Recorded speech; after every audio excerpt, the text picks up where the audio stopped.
معزز طالبان علم، السلام علیکم ورحمۃ اللہ وبرکاتہ۔ بسم اللہ الرحمن الرحیم۔ لک الحمد یا اللہ، والصلاة علی رسول اللہ وعلی آلہ وصحبہ وسلم۔ محترم طالبان علم، ہمارے سامنے کتاب اصول الشاشی موجود ہے۔ ہم اصول الشاشی کتاب میں سبق پڑھیں گے۔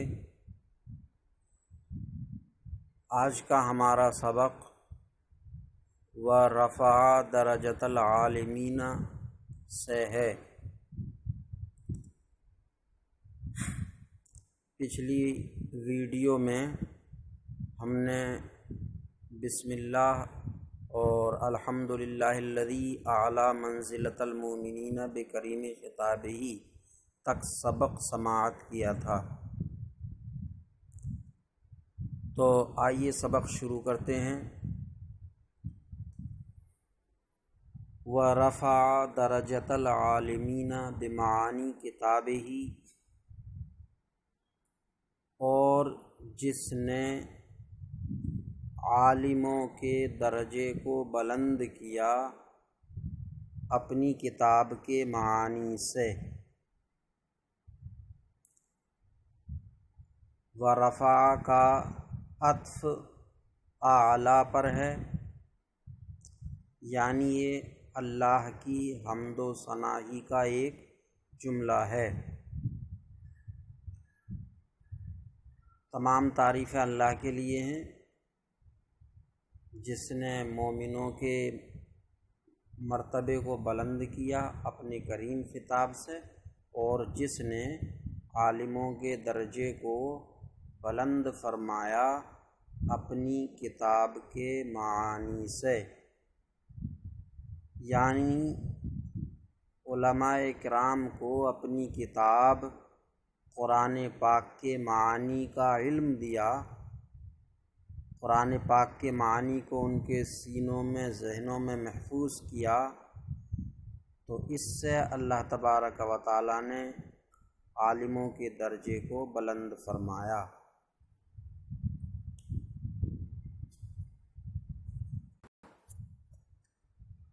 اب اس مقام پر یہ کہا جا سکتا ہے کہ عام مومنوں کے مرتبے کی بلندی کو اعلیٰ سے بیان فرمایا ہے، اور عالموں کی بلندی اور رفعت کو رفع سے بیان کیا ہے، اور مجتہدین کی بلندی کو خصہ سے بیان کیا۔ تو یہ تین لفظ تین گروہوں کی بلندی اور مرتبے کو بیان کرنے کے لیے الگ الگ کیوں استعمال کیے ہیں؟ عام مومنوں کے لیے اعلیٰ کا لفظ کیوں استعمال کیا ہے، اور علماء کے درجے کی بلندی اور رفعت کے لیے رفع کا کیوں بیان فرمایا ہے، اور مجتہدین کے لیے خصہ کا لفظ کیوں استعمال کیا ہے؟ تو اس کا جواب یہ دیا گیا ہے کہ اعلیٰ فعل ناقص ہے، اعلیٰ فعل ناقص ہے کیونکہ اس میں لام کلمے کی جگہ حرف علت ہے، اور رفع فعل صحیح ہے، اس کے حروف اصلی میں نہ تو حرف علت ہے، نہ حمزہ ہے، اور نہ ہی دو حرف ایک جنس کے ہیں، اور ایسا فعل صحیح ہوتا ہے۔ تو رفع فعل صحیح ہے، اور خصہ فعل مضاعف ہے۔ تو یہ تین طریقے کے فعل استعمال کر کے یہ بتایا کہ عام مومنین ایمان کی دولت سے تو مالا مال ہوتے ہیں، اس میں کوئی شک نہیں ہے، ان کے پاس ایمان کی دولت ہے، مقام بھی کفار سے بہت اونچا ہے، کفار کے مقابلے میں مقام بہت اونچا ہے، بہت کیا کوئی میل ہی نہیں ہے کافر و مومن کے مقام کا۔ لیکن عالموں کے مقابلے میں عام مومنوں کا ایمان، عام مومنوں کا مقام ناقص ہے علماء کے مقابلے میں عام مومنوں کا ایمان اور مقام ناقص ہے، تو ان کے مقام اور ایمان کے نقص کی طرف اشارہ کرنے کے لیے فعل اعلیٰ ناقص استعمال فرمایا، اور علماء کے پاس اللہ کی کتاب کے معانی ہوتے ہیں، اللہ کی ذات، اس کی صفات، نبی علیہ السلام کے بارے میں عقائد، یہ سب ان کے پاس علم ہوتا ہے، تو ان کا ایمان اور مقام مومنوں کے مقابلے میں صحیح ہے، تو ان کے لیے صحیح کا لفظ ذکر فرمایا ہے۔ اور مجتہدین، علماء مجتہدین نے قرآن اور حدیث سے مسائل کا استنباط کیا ہے، ان کے لیے 2 اجر ہیں، ان کا اجر مضاعف ہے، 2 گنا اجر ہے، تو ان کے لیے خصہ فعل مضاعف کا استعمال فرمایا اور اشارہ فرمایا کہ ان کے لیے اجر مضاعف ہے۔ تو یہ تینوں جماعتوں کے لیے تینوں الگ الگ لفظ بیان کرنے کی وجہ بیان کی گئی ہے۔ اور ترجمے پر آ جائیں، اور اپنی کتاب یعنی قرآن مجید کے معانی سے علماء کے درجے کو بلند فرمایا۔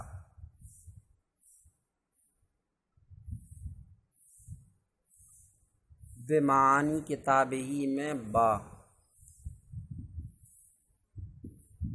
عالمین سے بھی متعلق ہو سکتا ہے، عالمین سے،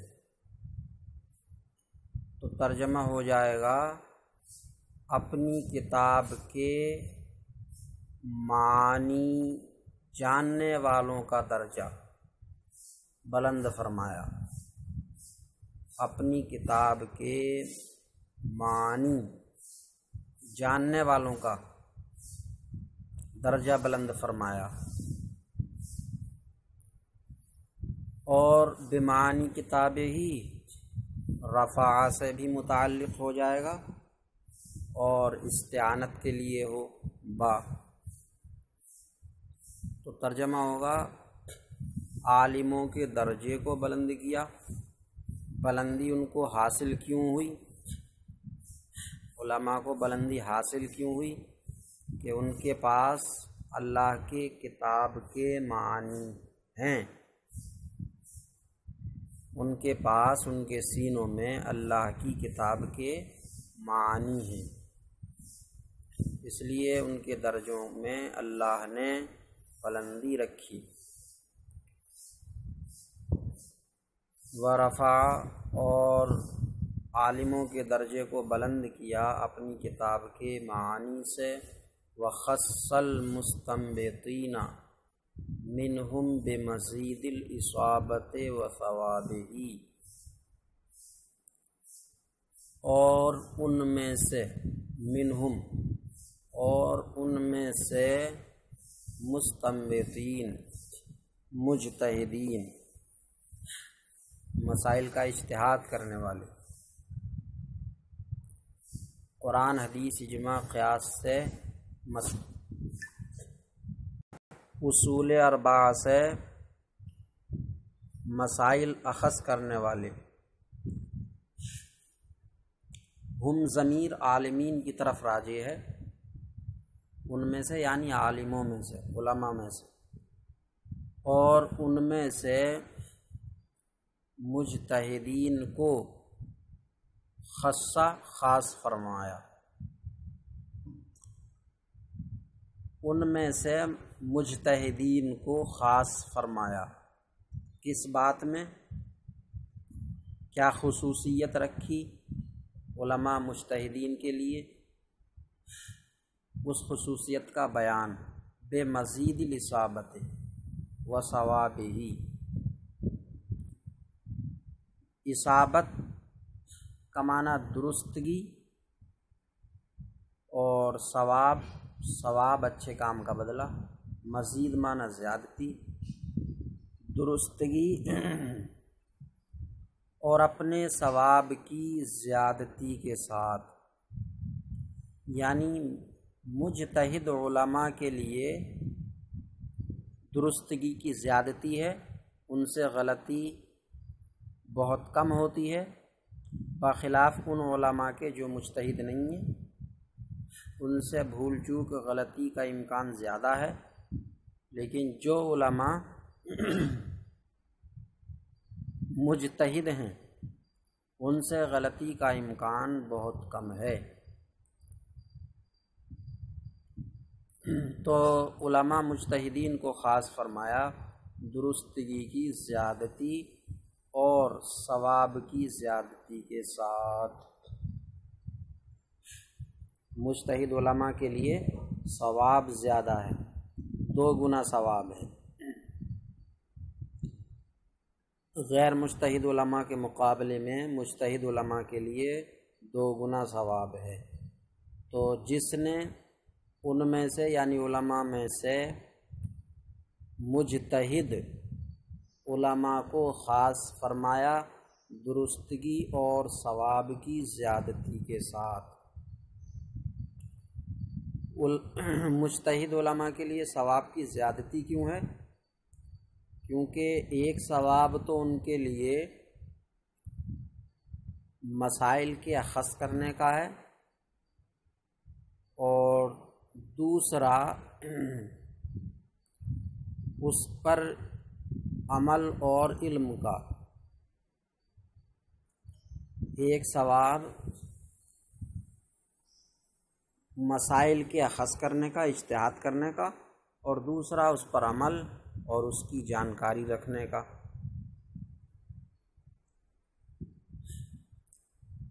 اور مجتہد علماء کو ثواب درستگی اور ثواب کی زیادتی کے ساتھ خاص فرمایا۔ والصلاۃ علی النبی و اصحابہ، اور صلاۃ نازل ہو نبی اور ان کے صحابہ پر، صلاۃ نازل ہو نبی اور ان کے صحابہ پر۔ صلاۃ، اب اس مقام پر کوئی یہ کہہ سکتا ہے کہ نبی علیہ الصلاۃ والسلام پر صلاۃ بھیجنے میں اللہ تبارک و تعالیٰ کا جو طریقہ ہے قرآن پاک میں، تو وہ صلاۃ کے ساتھ سلام کا بھی ہے، جیسا کہ آیت کریمہ ہے ان اللہ و ملائکتہ یصلون علی النبی یا ایھا الذین آمنوا صلوا علیہ وسلموا تسلیما۔ اللہ رب العزت نے قرآن پاک میں مومنوں کو نبی علیہ السلام پر صلاۃ پڑھنے کا جو طریقہ دیا ہے، تو وہ صلاۃ کے ساتھ ساتھ سلام کا بھی دیا ہے کہ صلاۃ و سلام پڑھو، نبی پر صلاۃ و سلام پڑھو۔ تو مصنف نے یہاں صرف صلاۃ کا لفظ ذکر فرمایا ہے، جس سے قرآن پاک پر عمل نہیں ہو پا رہا، اور دوسرے مصنفین کی بھی مخالفت ہو رہی ہے۔ دیگر مصنفین صلاۃ کے ساتھ ساتھ سلام کا بھی ذکر فرماتے ہیں، تو ان سے بھی مخالفت ہو رہی ہے۔ تو اس کا جواب کیا ہوگا؟ تو اس کا جواب بڑا آسان ہے کہ الصلاۃ پر الف لام عہد خارجی کا ہے۔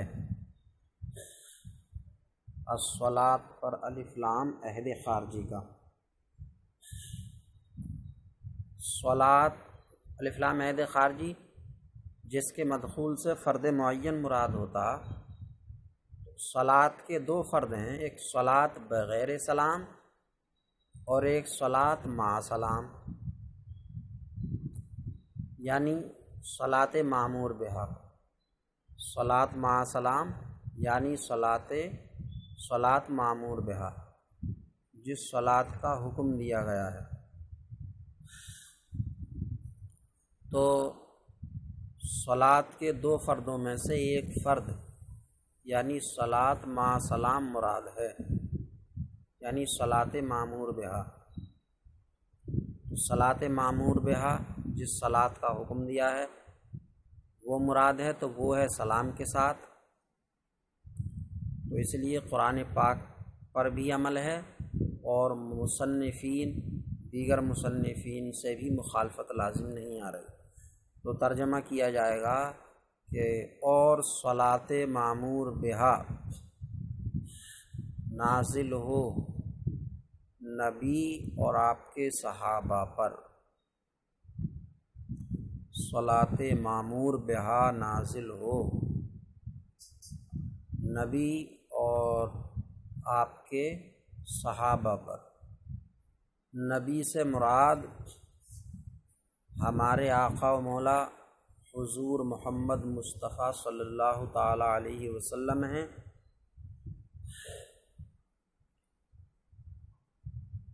تو اس میں چند باتیں ہیں۔ ایک تو یہ ہے کہ رسول کا لفظ کیوں نہیں لے کر آئے، والصلاۃ علی الرسول واصحابہ، نبی کا لفظ کیوں لے کر آئے ہیں، اور نبی علیہ السلام کا نام صراحتاً کیوں ذکر نہیں کیا ہے۔ تو نبی کا لفظ اس لیے لے کر آئے، رسول کا لفظ نہیں لائے، تاکہ ان کے صلاۃ پڑھنے کا میچ آیت کریمہ سے ہو جائے۔ جو صلاۃ کی آیت کریمہ ہے جس میں اللہ رب العزت نے صلاۃ کا حکم دیا ہے، تو اس آیت کریمہ میں لفظ نبی ذکر ہے۔ ان اللہ و ملائکتہ یصلون علی النبی، نبی کا لفظ ہے۔ تو آیت کریمہ سے میچنگ کے لیے، موافقت کے لیے نبی کا لفظ لے کر آئے، اور نبی علیہ السلام کا نام کیوں ذکر نہیں کیا؟ اس طرح پڑھ دیتے والصلاۃ علی محمد واصحابہ، تو نبی علیہ السلام کا نام صراحت کے ساتھ کیوں نہیں لیا؟ اس کا جواب یہ ہے کہ نبی علیہ السلام کا نام آپ کی عظمت و شان کی وجہ سے نہ لیا ہو کہ میری زبان اس لائق کہاں ہے کہ میں نبی علیہ السلام کا نام لے سکوں۔ تو نبی علیہ السلام کی تعظیم اور بزرگی اور اپنی عاجزی کی وجہ سے نبی علیہ السلام کا نام صراحت کے ساتھ ذکر نہیں فرمایا؟ یہ ہو سکتا ہے، یقین کے ساتھ نہیں کہا جا سکتا، ایک جواب ہے یہ۔ اب اس میں کوئی یہ کہہ سکتا ہے کہ دوسرے مصنفین نے جو آقا علیہ السلام کا نام لیا ہے تو کیا انہوں نے بے ادبی کر دی نام لے کر، یا یہ بھی آقا علیہ السلام کا نام دوسرے مقامات پر لیتے ہوں گے؟ تو دوسرے مقامات پر نام کیسے لے لیا، یا دوسرے مصنفین نے آقا علیہ السلام کا نام کیوں ذکر فرمایا ہے؟ تو اس کا جواب یہ ہے کہ انسان پر مختلف وقتوں میں الگ الگ حالتیں طاری رہتی ہیں۔ کبھی اس کی سوچ اس طرف ہوتی ہے کہ نبی علیہ السلام کا نام لینا، ان کی مدح کرنا یہ بڑی بابرکت شے ہے، تو وہ مدح میں ثنا خوانی میں لگا ہوا ہے۔ اور کبھی اپنے گناہوں کی طرف نظر ہوتی ہے اور اپنے آپ کو بڑا گھٹیا سمجھتا ہے، تو ایسی حالت میں وہ نبی علیہ السلام کا یا اور اللہ کے مقرب بندوں کا نام لینا نامناسب سمجھتا ہے۔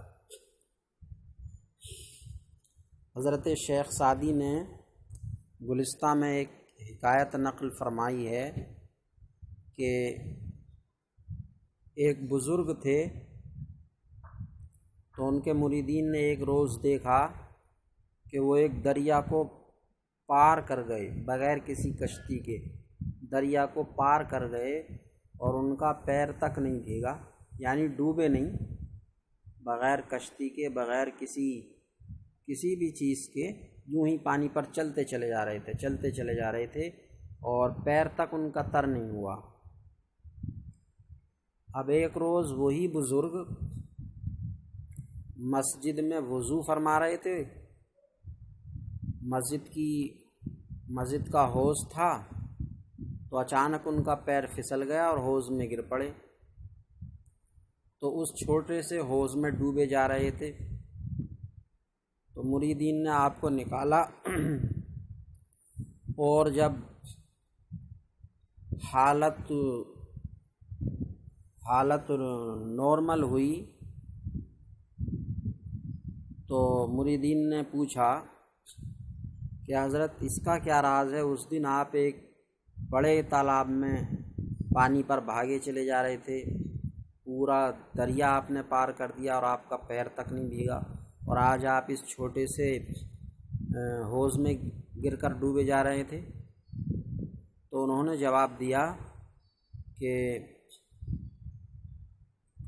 اللہ کے مقرب بندوں پر الگ الگ وقتوں میں الگ الگ حالتیں ہوتی ہیں۔ ایک وقت ایسا ہوتا ہے کہ ان کے پاس مقرب فرشتہ بھی نہیں آ سکتا، اور ایک وقت ایسا ہوتا ہے کہ وہ اپنی بیویوں کے ساتھ ان کے بستر میں ہوتے ہیں۔ تو یہی حال کچھ رہا ہو مصنف کا کہ صلاۃ و سلام نبی علیہ السلام پر پڑھتے ہوئے اپنے گناہوں کی طرف نظر ہو، تو آقا علیہ السلام کا نام لینا بے ادبی سمجھا ہو اور نبی علیہ السلام کا نام نہ لیا ہو۔ دوسرے مقامات پر اگر لیا ہے یا دوسرے مصنفین اگر نام لیتے ہیں تو ان کی نیت دوسری ہوتی ہے، ان پر اس وقت دوسری حالت طاری ہوتی ہے۔ تو درود و سلام صلاۃ معمور بہا نازل ہو نبی پر، یہ نبی کی لفظی تحقیق، نبی کسے کہتے ہیں، نبی رسول میں کیا فرق ہے، یہ باتیں ہدایت النحو اور بہار شریعت وغیرہ میں آ چکی ہیں، اب ان کو دہرانے کی ضرورت نہیں ہے۔ صلاۃ معمور بہا نازل ہو نبی اور آپ کے صحابہ پر، اصحاب ہی، اصحاب صاحب کی جمع ہے، ہی ضمیر لفظ نبی کی طرف راجع ہے، صلاۃ مامور بہا نازل ہو نبی اور آپ کے صحابہ پر۔ والسلام علی ابی حنیفۃ و احبابہ، اور سلام نازل ہو حضرت امام اعظم ابو حنیفہ اور آپ کے احباب پر، سلام نازل ہو حضرت امام اعظم ابو حنیفہ اور آپ کے احباب پر۔ اب والسلام علی ابی حنیفۃ و احبابہ، والسلاموں میں الف لام عہد خارجی کا ہی ہے، مراد صلاۃ و سلام ہے، صلاۃ و سلام نازل ہو حضرت امام اعظم ابو حنیفہ اور آپ کے احباب پر۔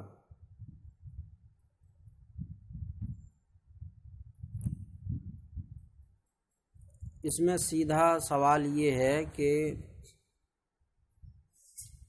صلاۃ و سلام غیر نبی پر پڑھا جا سکتا ہے یا نہیں؟ اگر نہیں تو یہاں امام مصنف اصول الشاشی نے حضرت امام اعظم ابو حنیفہ پر صلاۃ و سلام کیوں پڑھا؟ یعنی صلاۃ اور سلام کا لفظ غیر نبی کے لیے جائز ہے یا نہیں؟ تو اس بات میں اختلاف ہے کہ صلاۃ اور سلام غیر نبی کے لیے جائز ہے یا نہیں۔ جمہور علماء کا مذہب یہ ہے کہ غیر نبی کے لیے صلاۃ و سلام کا لفظ مستقلاً اور ابتداءً جائز نہیں ہے، یعنی استقلالی طور پر، ابتدائی طور پر غیر نبی کے لیے صلاۃ و سلام کا لفظ ذکر کریں، یہ جائز نہیں ہے۔ مثال کے طور پر یہ کہیں کہ صلی وسلم علی ابی حنیفۃ یا صلی وسلم علی ابی بکر، تو یہ جائز نہیں ہے، جمہور علماء کا مذہب ہے، استقلالاً ابتداءً جائز نہیں ہے۔ ہاں اتباعاً جائز ہے۔ اتباعاً کا مطلب یعنی پہلے کسی نبی کا ذکر کیا جائے، پھر بعد میں غیر نبی کا ذکر ہو، پھر دونوں کے لیے صلاۃ و سلام کا لفظ ذکر کر دیں، تو اس طریقے سے جائز ہے۔ جیسا کہ کہیں کہ صلی وسلم علی محمد و ابی حنیفۃ، یا صلی وسلم علی محمد و ابی بکر، یہ جائز ہے۔ تو جمہور علماء کا مذہب ہے کہ صلاۃ و سلام کا لفظ غیر نبی کے لیے استقلالاً اور ابتداءً جائز نہیں ہے، ہاں اتباعاً جائز ہے۔ بعض علماء اس طرف گئے ہیں کہ صلاۃ و سلام کا لفظ غیر نبی کے لیے مکروہ ہے،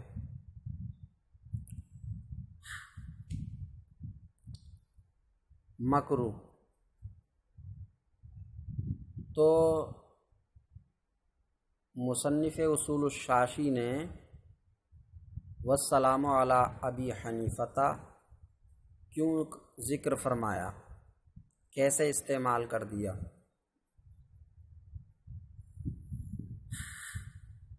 تو اس کا جواب یہ ہے کہ بعض علماء کا یہ بھی کہنا ہے کہ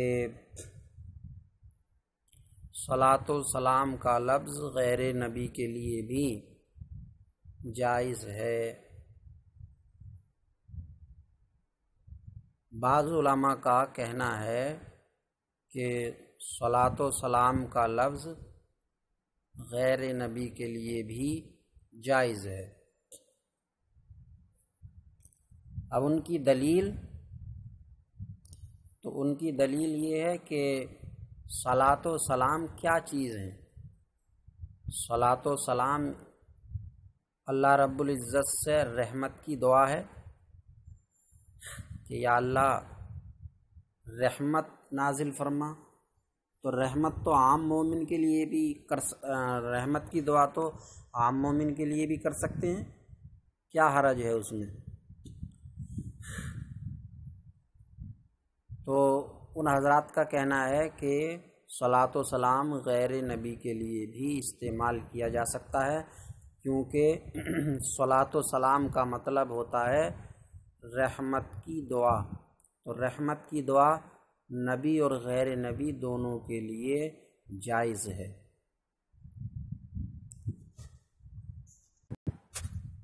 اب جمہور جو کہ ناجائز کہتے ہیں صلاۃ و سلام کو، غیر نبی کے لیے جو ناجائز کہتے ہیں، ان کی کیا دلیل ہے؟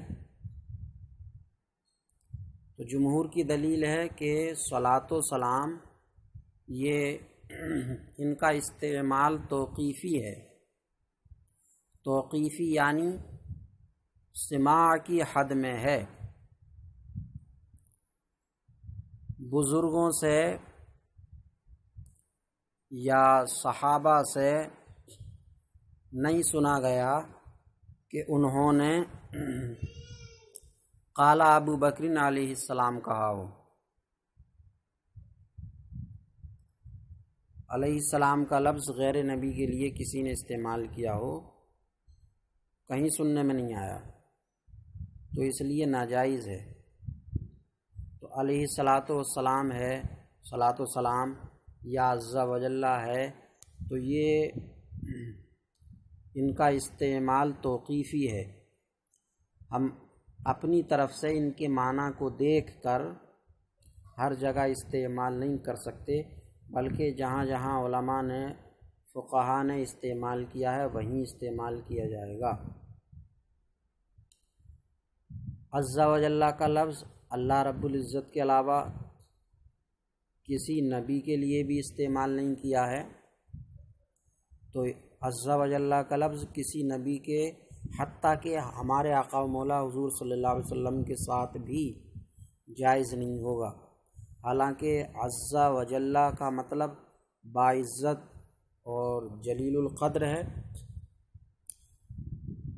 ہمارے آقا علیہ الصلاۃ والسلام بہت باعزت، بہت عزیز اور بہت جلیل القدر ہیں، لیکن اس کے باوجود بھی عز و جل کا لفظ سرکار علیہ السلام کے لیے استعمال کرنا جائز نہیں ہے۔ نہیں کہہ سکتے قال رسول اللہ عز و جل، قال النبی عز و جل۔ تو صلاۃ و سلام یا عز و جل کا لفظ توقیفی ہے، بزرگوں سے جس جس کے ساتھ سنا گیا ہے، جس جس مقام پر سنا گیا ہے وہیں استعمال کر سکتے ہیں، اپنی طرف سے اس کے اصل مفہوم کو دیکھ کر ہر جگہ استعمال نہیں کر سکتے۔ تو ایک جواب تو یہ ہوا والسلام علی ابی حنیفہ و احبابی کہنے کا، کہ سلام کا ذکر مصنف اصول الشاشی نے امام اعظم ابو حنیفہ کے ساتھ کیوں کر دیا؟ تو اس کا ایک جواب تو یہ ہوا کہ بعض کے قول پر انہوں نے اس طرح کہہ دیا، اور اس کا دوسرا جواب بھی ہو سکتا ہے کہ مصنف اصول الشاشی نے حضرت امام اعظم رضی اللہ عنہ کی فرط محبت اور عقیدت میں ایسا کہہ دیا، یعنی جوش محبت میں ایسا کہہ گزرے،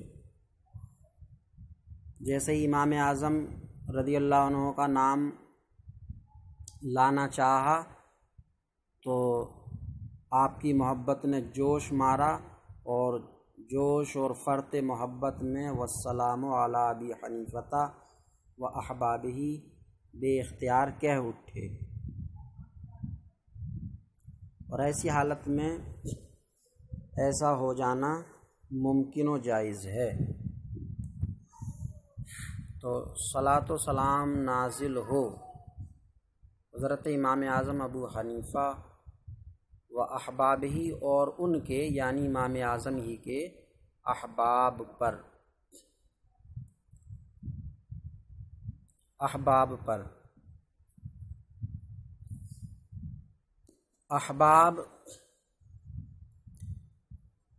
احباب سے مراد کیا ہے؟ احباب جس سے محبت کی جائے، جس سے محبت لگاؤ ہو، تو وہ احباب کی فہرست میں آتے ہیں، جیسے کہ خاندان، رشتہ دار یا شیوخ، پیر اور استاذ، اور کیا کہتے ہیں شاگرد جن کو شاگرد رشید کہتے ہیں، شاگرد۔ تو صلاۃ و سلام نازل ہو امام اعظم ابو حنیفہ اور آپ کے شیوخ اور آپ کے تلامذہ اور آپ کے عزیز و اقربا، خاندان اور رشتہ دار کے تمام لوگوں پر۔ محترم طالبان علم، یہ آج کا ہمارا سبق ہوا، ورفع سے و احبابہ تک۔ اس سے آگے انشاءاللہ اگلی ویڈیو میں ہم سبق پڑھیں گے۔ اللہ تبارک و تعالی سے دعا ہے کہ اس سبق کو سمجھنے اور یاد کرنے کی توفیق عطا فرمائے، اور جو اس میں غلطی ہوئی ہو اس کو اپنے محبوب دانائے غیوب محمد مصطفیٰ صلی اللہ علیہ وسلم کے صدقے معاف فرمائے اور اپنی بارگاہ میں قبول فرمائے۔ السلام علیکم ورحمۃ اللہ وبرکاتہ۔